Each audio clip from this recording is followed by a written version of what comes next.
In this quick video, I'm going to show you a single picture that describes how people self-sabotage themselves. I'm going to then connect that picture with you and ask you ways in which you're self-sabotaging based on this picture, and then I'm going to connect it with a lot of the research in neuroscience and positive psychology about the battle between your present self and your future self.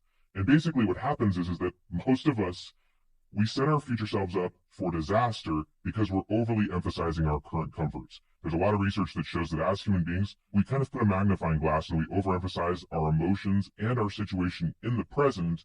And when we do that, we devalue and we diminish the emotions and situation of our future selves. And in this way, we set ourselves up for failure. So this is the picture I'm talking about. This single picture, in large part, describes how people self-sabotage, and it also connects with a lot of the research on positive decision-making. So basically, in this picture, this is a person that says, don't burn your opportunities for a temporary comfort. So in this case, the opportunities are the steps up the ladder. And we burn those opportunities. And so this person is burning the steps up the ladder, and now he's ultimately setting up himself for disaster. He's setting his future self up for disaster. So what are some of the ways we do this? Well, back to what I was just saying, Dr. Hal Hershfield is a psychologist who has studied the whole idea of your future self. What we do as human beings is when we're stressed out, as an example, we may overeat. And so by overeating, we're kind of burning an opportunity, and we're overemphasizing our emotions in the present, but we're also burning our opportunities. There's a lot of opportunities. You have 24 hours in a day. And if you're stressed out, and if you're not ultimately utilizing your opportunities, but you're burning them, and by burning them, it's whatever you're doing to seek comfort and immediate gratification. So when you're spending your time scrolling on social media, there's this whole concept of what's called the law of the harvest. What you plant, you reap. You just can't deny reality that if you're sitting around seeking short-term dopamine, seeking short-term comfort, this could be the food you eat, the behaviors you engage in. Any forms of self-sabotage, it's because you're seeking short-term comfort. And the reason you're seeking short-term comfort is because you're not clear and connected to your future self. So instead, you're overly emphasizing the emotions of your current self, and you're seeking short-term relief, which is pretty much burning your time. It's burning your opportunities.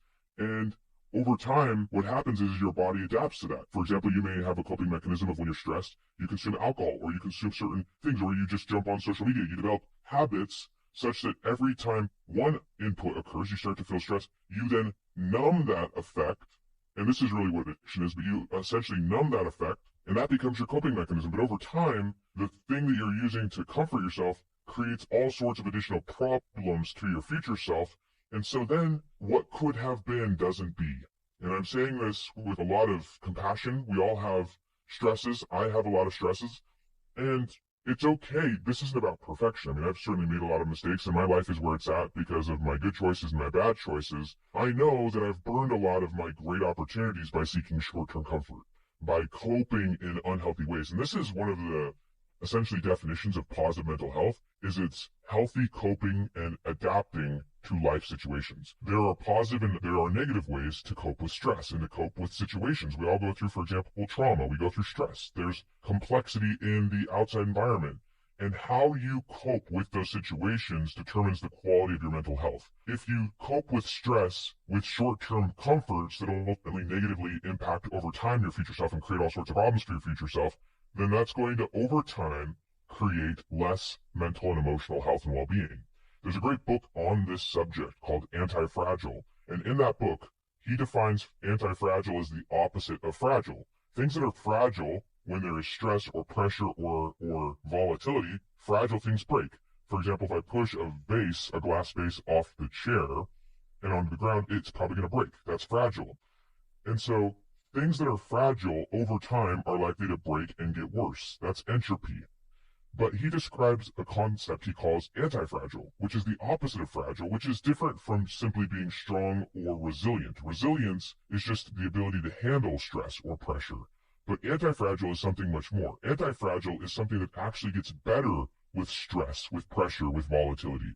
He talks about, and he gives a lot of beautiful frameworks in that book. As an example, he talks about trading, for example, or investing. And he talks about how people who are positioned a certain way are anti-fragile. So, for example, being pretty dang conservative and having lots of cash on hand and not being overly leveraged and not being in debt, as an example, such that when the market crashes, you can actually benefit from that. And that's the idea of being anti-fragile. That doesn't mean that you don't take risks. It just means that a big chunk of what you're doing, call it your base, your minimum standard, your floor is really high, and you're in a position where if things get rough, you actually can benefit from that and get better. That's the idea of anti-fragile. And one of the things he talks about with anti-fragility, becoming anti-fragile, is that the more things you add to a system or to a situation, the more complex it is, and thus the more likely that it's going to be fragile over time.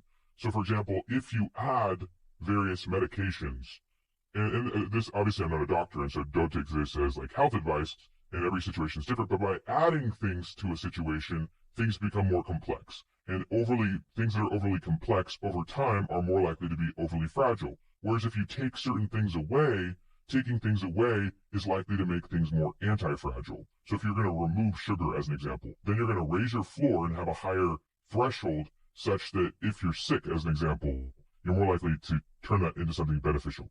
So a lot of it's your mindset. A lot of it's just how you live your life. Your mindset, one of the key mindsets would be post-traumatic growth, that everything happens for you, not to you.